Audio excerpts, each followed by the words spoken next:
Yesus adalah Tuhan. Nah, Yesus adalah Tuhan, dan kata Tuhan ini diterjemahkan dari bahasa Yunani kurios. Ya, ingat baik-baik katanya kurios. Dan di dalam bahasa asli Alkitab, bahasa Yunani, kurios ini punya dua arti. Arti pertama itu adalah Tuhan, arti kedua adalah Tuan. Jadi bisa Tuhan, bisa Tuan. Nah, bahwa kurios itu bisa berarti Tuhan, maka Yesus itu juga bukan hanya Tuhan, tapi Yesus juga Tuan.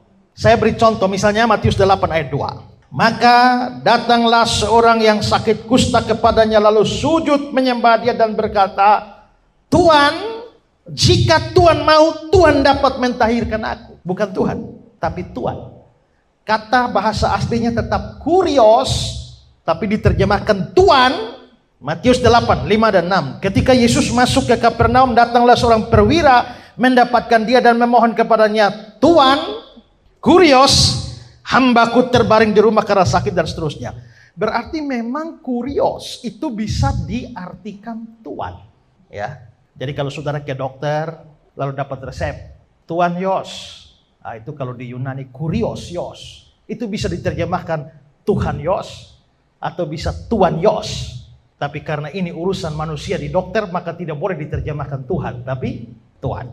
Ya. Nah, tapi karena kata kurios ini bisa diartikan sebagai Tuhan, maka orang-orang saksi Yehova itu lalu mengatakan bahwa Yesus itu sebenarnya bukan Tuhan, tapi hanya Tuan. Ya. Tapi saudara-saudara, ada kata kurios ini yang memang bisa diartikan Tuhan, seperti saya bilang, tapi ada kadang-kadang dia diartikan Tuhan sesuai konteksnya, itu harus menentukan. Nah, saya akan menunjukkan contoh beberapa ayat yang memakai kata kurios yang mustahil diterjemahkan Tuhan, harus Tuhan.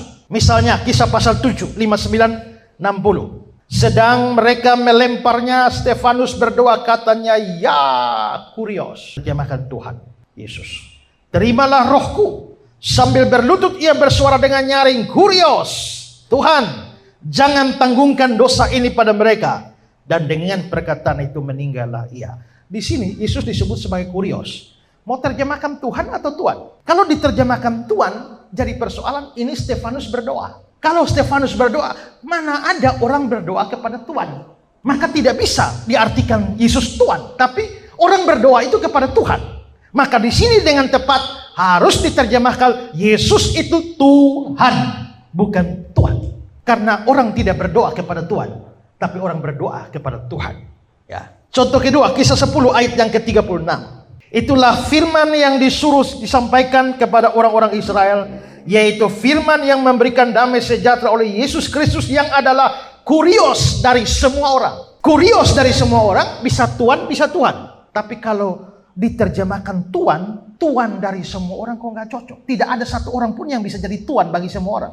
Dia bisa Tuan di rumah, bisa dia Tuan di kantor, bisa dia Tuan di kerajaan, tapi Tuan bagi semua orang tidak ada. Kalau ini bagi semua orang, maka tidak bisa diterjemahkan Tuan, harus Tuhan. Maka Yesus bukan Tuan, tapi Tuhan. Satu contoh lagi, Filipi 2, 10-11. Supaya dalam nama Yesus bertekuk lutut segala yang ada di langit, yang ada di atas bumi, yang ada di bawah bumi, dan segala lidah mengaku Yesus Kristus adalah kurios.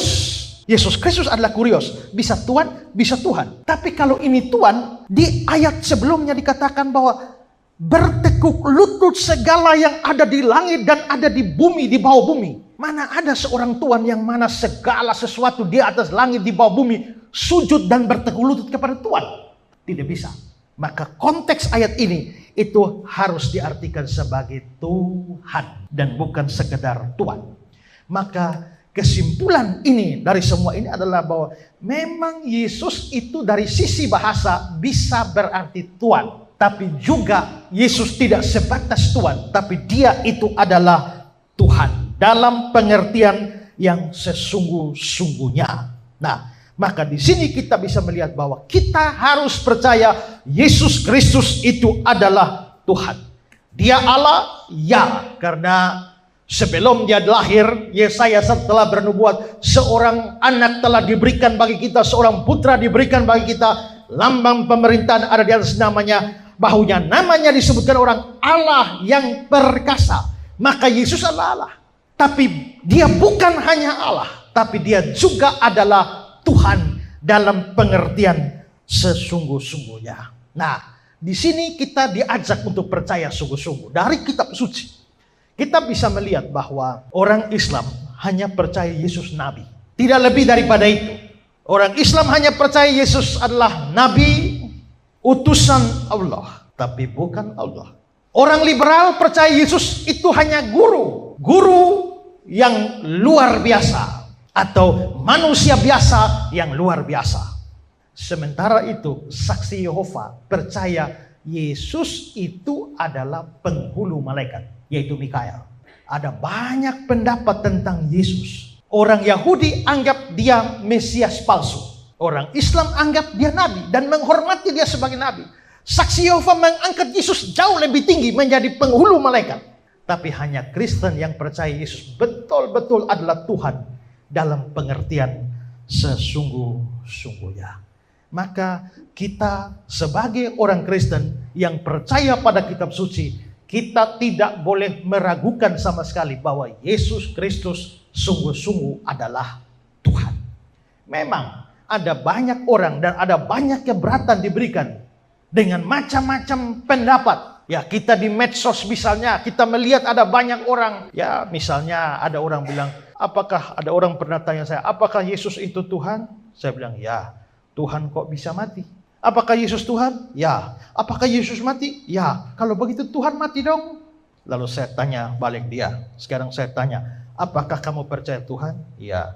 Apakah kamu percaya Tuhan Maha Kuasa? Ya. Apa artinya Tuhan Maha Kuasa? Oh, Tuhan Maha Kuasa artinya Tuhan bisa membuat semuanya. Oke, sekarang saya tanya, kalau Tuhan mau mati bisa tidak? Kalau Tuhan mau mati tapi tidak bisa mati, berarti Tuhanmu nggak Maha Kuasa dong. Tapi yang namanya Tuhan memang tidak bisa mati. Tapi masalahnya kalau Tuhan mau mati bagaimana? Nah, Tuhannya orang Kristen itu memang mau mati. Tapi karena pada hakikatnya Tuhan tidak bisa mati, maka Tuhannya orang Kristen itu perlu jadi manusia. Supaya nanti sebagai manusia dia mati dalam keadaannya sebagai manusia. Kenapa harus mati? Itu kan orang tanya, bagaimana Yesus itu Tuhan? Bagaimana Yesus bisa jadi juru selamat sedangkan menyelamatkan diri dari salib saja tidak bisa? Jawabnya gampang. Karena kalau Yesus mau selamat dari salib tidak usah datang ke dunia sekalian. Karena memang tujuan datangnya untuk mati. Anak manusia datang untuk memberikan nyawanya menjadi tebusan bagi banyak orang. Maka memang dia datang untuk mati. Kalau dia tidak mau mati tidak usah datang. Tujuan datang untuk mati. Saudara lahir untuk hidup, tapi dia lahir untuk mati. Terus kenapa mesti mati? Karena dia harus menebus orang berdosa. Mengapa menebus orang berdosa harus pakai acara mati? Karena upah dosa ialah mati. Oke, kalau saya berhutang kepada ibu 100 juta. Dan saya tidak bisa bayar hutang saya. Lalu datang bapak mau bayar. Bapak bayar pakai apa? Pakai uang kan? Karena saya utang uang. Bapak bayar pakai uang. Ya, kalau saya pinjam motor ibu, lalu saya kasih hilang, lalu saya ganti pakai apa? Pakai motor kan? Orang berdosa, gara-gara dosa, upahnya apa? Maut. Maka kalau ada yang mau bayar hutang saya, maka bayarnya pakai maut, pakai nyawa, ya kan? Maka juru selamat memang harus mati. Itulah sebabnya dia harus datang supaya mati. Kalau Yesus tidak mau mati, tidak ada orang bisa rampas nyawanya. Ya, coba waktu orang begitu mau ditangkap di Taman Getsemani, Petrus ambil pedang, potong telinga hamba imam besar. Lalu Yesus bilang, serungkan pedangmu. Sangkamu aku tidak bisa minta lebih dari 12 pasukan malaikat. Kata pasukan di situ bahasa Yunaninya itu adalah legion. Legion itu sebenarnya adalah istilah militer Romawi. Itu pasukan tentara. Satu legion 6.000 tentara. Jadi sangkamu aku tidak bisa minta lebih dari 12 legion? Kalau satu legion 6.000, 12 legion berapa? 72.000. Tapi Yesus bukan hanya bisa minta 72.000, lebih dari 12 legion. Berarti Yesus bisa minta dikirimin lebih dari 72.000 malaikat melawan mereka. Satu malaikat pernah bunuh orang satu malam 185.000 orang. Satu malaikat. Kalau 72.000 malaikat. Jadi kalau Yesus mau selamatkan saja, mau lolos bisa. Ya, bisa, sangat-sangat bisa. Lalu saudara-saudara, waktu mereka tangkap Yesus di Getsemani, Yesus tanya, siapa yang kamu cari? Mereka bilang, Yesus dari Nazaret. Lalu dia mengucapkan dua kata dalam bahasa Yunani. Ego, emi. Akulah dia. Lalu mereka semua jatuh ke tanah, bukan? Lalu Charles Haddon Spurgeon berkata, bayangkan Yesus hanya mengucapkan dua kata, ego ini, akulah dia. Semua terlempar ke tanah. Seandainya beliau perpanjang menjadi satu kalimat, bukan hanya dua kata, mereka bukan terlempar ke tanah, tapi terlempar ke neraka. Jadi kalau Yesus sampai mati, bukan karena orang terlalu hebat bisa rebut nyawanya, tapi karena dia serahkan nyawa, makanya dia bisa mati. Jadi kematian dia tidak membuktikan bahwa dia bukan Tuhan. Dia Tuhan, tapi memang karena dalam rangka menebus, makanya mau mati. Dan Tuhan kita memang datang untuk mati. Tapi kematiannya karena Tuhan atau Allah tidak bisa mati, maka dia mengambil rupa manusia supaya dia bisa mati dalam keadaannya sebagai manusia. Tapi bahwa kematiannya dan lain-lain itu tidak membuktikan bahwa dia bukan Tuhan.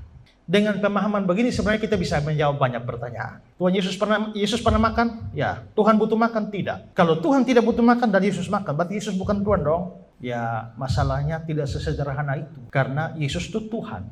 Tapi waktu datang, waktu lahir, waktu Natal, itu dia mengambil kemanusiaan. Waktu dia mengambil kemanusiaan, dia tidak hilang ketuhanannya. Maka dia Tuhan sekaligus manusia. Nah, karena dia Tuhan sekaligus manusia, maka ya yang lapar itu dan yang butuh makan itu adalah manusianya, bukan Tuhannya. Tuhan tidak butuh makan, tapi manusianya kan butuh makan. Nah, maka disinilah kita bisa melihat bahwa memang ada ketuhanan Yesus, ada kemanusiaan Yesus, tapi ya bahwa Yesus itu manusia tidak berarti dia bukan Tuhan.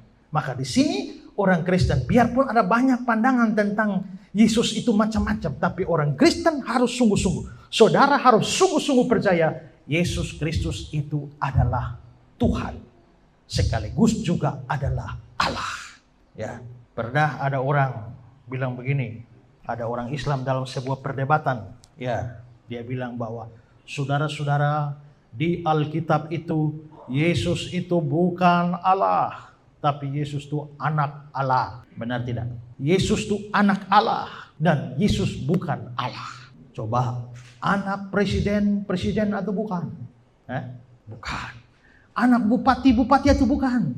Bukan. Maka anak Allah atau bukan? Bukan. Mereka berteriak, Allahu Akbar, Allahu Akbar. Karena Yesus anak Allah, berarti Yesus bukan Allah. Seperti anak presiden bukan presiden, anak gubernur bukan gubernur, anak bupati bukan bupati. Habis itu, giliran saya ngomong, saya tanya, anak ular atau bukan? Anak macan atau bukan? Saudara manusia atau anak manusia? Saudara manusia atau anak manusia? Bukan anak manusia. Saudara anak manusia, ya. Saudara manusia, ya. Berarti saudara dua-duanya, manusia sekaligus anak manusia. Ya.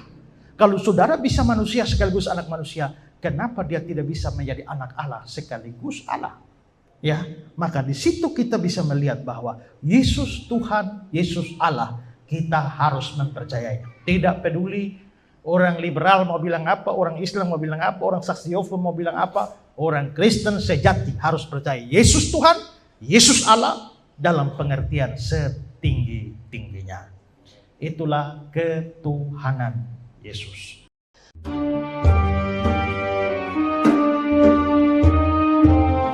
Amazing Holy Land, sebuah perjalanan rohani ke 3 negara, Israel, Yordania, dan Mesir. Anda akan diajak untuk mengunjungi tempat-tempat bersejarah dalam Alkitab dan mendengarkan penjelasan secara detail dari tour guide yang berpengalaman. Dan tentunya yang teristimewa adalah aplikasi rohani yang Alkitabiah yang langsung akan dibimbing oleh Pendeta Ezra Alfred Soru dengan berkunjung ke berbagai tempat bersejarah selama 13 hari, 18 hingga 30 Juni 2023. Untuk informasi lebih lanjut, silakan menghubungi TG Holiday Tour di 0812 9800 5654. Sekali lagi 0812 9800 5654. Bukan hanya mendapatkan pengalaman baru, tapi teristimewa pengetahuan Alkitab Anda pasti bertambah dalam 13 hari bersama pembimbing rohani Pendeta Ezra Alfred Soru dalam Amazing Holy Land. Saat ini saya ada di lokasi aquaduk namanya. Nah, aquaduk ini adalah saluran air yang dibangun oleh Raja Herodes Agung. Tuhan Yesus memberkati.